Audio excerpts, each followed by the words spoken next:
नमस्ते, आप देख रहे हैं करियर स्टडी एकेडमी और मैं हूं मयंक लव। नाउ एक इंपॉर्टेंट अपडेट निकल के आ रही है। यूक्रेन ने कल के दिन यानी 1 जून 2025 को रूस पर एक बहुत ही बड़ा और चौंकाने वाला हमला किया, जिसे यूक्रेन की ओर से ऑपरेशन स्पाइडर वेब का नाम दिया जा रहा है। यह हमला रूस के 5 बड़े और बेहद सुरक्षित एयर बेसों पर किया गया है, जिनमें ओलेन्या, बिलाया, इवानोवो, सेवर्नी और उक्राइनका जैसे बड़े और बेहद इंपॉर्टेंट एयरबेस हैं। ये सभी एयरबेस रूस के विभिन्न दूरदराज इलाकों में स्थित हैं और यहाँ से लंबी दूरी के लड़ाकू विमान और परमाणु मिसाइल लॉन्च किए जाते हैं। इस हमले ने इन महत्वपूर्ण सैन्य ठिकानों को भारी नुकसान पहुंचाया। यूक्रेन का दावा है कि इन हमलों में इन ड्रोन्स को रशिया के अंदर तक लाया गया, जिसका काम पिछले 18 महीनों से यूक्रेन चोरी छिपे कर रहा था। सबसे पहले इन ड्रोन्स को रशिया के अंदर अलग अलग रास्तों से लाया गया, फिर इनको लकड़ी के घरों में छुपा कर रखा गया जो टारगेट लोकेशंस के बिल्कुल पास हो। फिर सही समय का इंतजार किया गया। ये ड्रोन ऐसे तरीके से ट्रकों में छुपा कर लाए गए थे कि रूस की सुरक्षा इन्हें पकड़ न सके। यहाँ आप देख रहे हैं कि किस तरह से ट्रक से ड्रोन निकलकर हमला कर रहा है।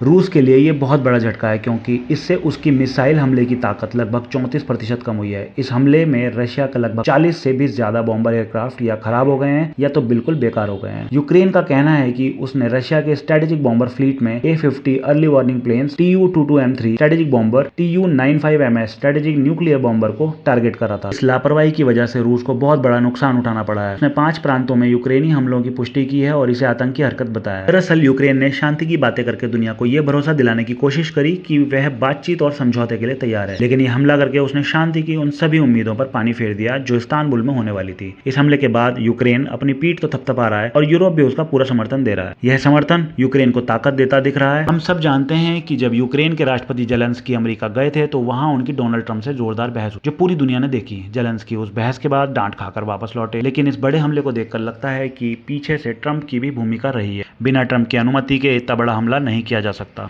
ट्रंप एक तरफ यूक्रेन और रूस के बीच शांति की बातें कर रहे थे, लेकिन जब से उनकी बातचीत सफल नहीं हुई तो उन्होंने इस हमले को मंजूरी दी ताकि पुतिन को दबाया जा सके। ट्रंप ने हाल ही में पुतिन को धमकी भी दी थी कि अगर बात नहीं बनी तो इसके खतरनाक नतीजे भुगतने के लिए पुतिन तैयार रहे हैं। जेलेंस्की भले ही इस हमले से खुश हों, लेकिन ये खुशी ज्यादा देर टिकने वाली नहीं है। हम सब जानते हैं रूस एक बहुत बड़ी ताकत है और यह हमला उसकी ताकत को कम नहीं कर सकता। रूस इसका बड़ा और जोरदार दबाव देगा। हो सकता है कि रूस इस बार यूक्रेन की और ज्यादा जमीन कब्जा ले। ये सब हमें बहुत जल्द देखने को मिल सकता है। रूस ने कुछ लोगों को गिरफ्तार भी किया है जिन पर शक उन्होंने मदद करी है। इस हमले के बाद रूस के अंदर खलबली मची हुई है। कई नेता चाहते हैं कि पुतिन तुरंत जवाब दें और यहां तक कि परमाणु हथियार भी इस्तेमाल करें, लेकिन पुतिन ने कहा है कि वो परमाणु हथियार केवल आखिरी विकल्प के तौर पर ही इस्तेमाल करें। विशेषज्ञ मानते हैं कि अब युद्ध का तरीका बदल चुका है। अब छोटे, तेज और स्मार्ट हथियार जैसे ड्रोन भी बड़े हथियारों की तरह प्रभावी हो सकते हैं। इसलिए रूस को अपनी रणनीति में बदलाव करना होगा। अगले कुछ दिनों तो में रूसी प्रतिक्रिया देखने को मिल सकती है। क्या रूस भारी ताकत से जवाब देगा? क्या परमाणु हथियारों का इस्तेमाल होगा? ये सवाल पूरे विश्व के लिए चिंता का विषय बन गए हैं। अगर भारत के परिप्रेक्ष्य में बात करें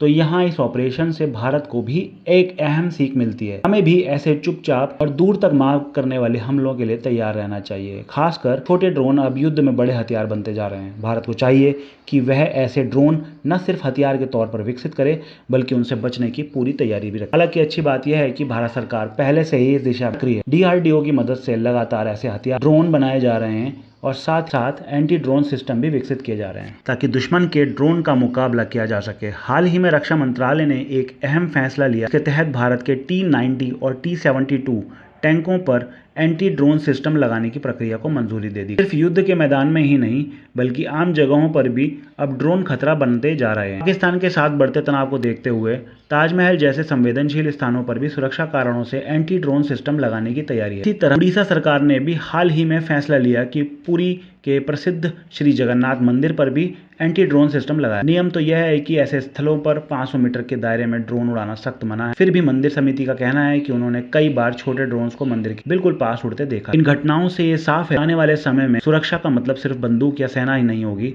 बल्कि तकनीक, खासकर ड्रोन और एंटी ड्रोन जैसे सिस्टम हमारी पहली लाइन में रक्षा बनाएंगे। ये था हमारा आज का पूरा अपडेट ऑपरेशन स्पाइडर वेब पर। अगर आपको ये जानकारी पसंद आई है तो शेयर जरूर करें और ऐसे ही अपडेट पाने के लिए हमेशा साथ बने रहें। चैनल को सब्सक्राइब और लाइक करना बिल्कुल ना भूलें। धन्यवाद।